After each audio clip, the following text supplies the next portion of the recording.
I am the Tofu Golem. Please enjoy the video. In this video, I will explain how to make fish broth Guyanese style. First, select about 2 pounds of fresh fish like snapper or kingfish, ensuring it's cleaned and cut into pieces. Next, gather your aromatic vegetables such as 2 medium carrots, 2 celery stalks, and 1 large onion.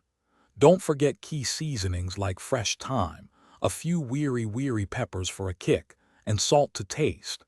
This foundational step ensures a flavorful broth. Now let's prepare our ingredients.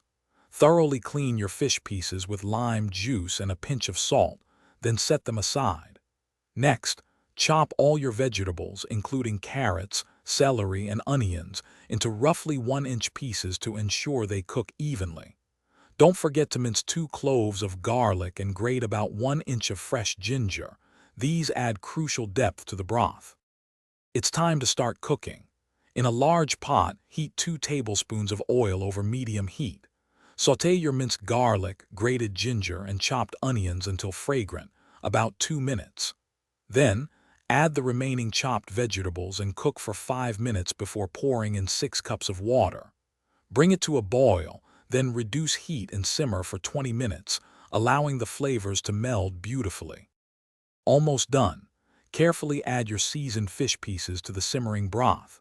Cook them gently for about 8 to 10 minutes, or until the fish is opaque and flakes easily.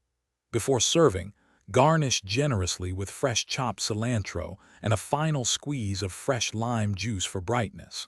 This broth is perfect on its own or with a side of rice.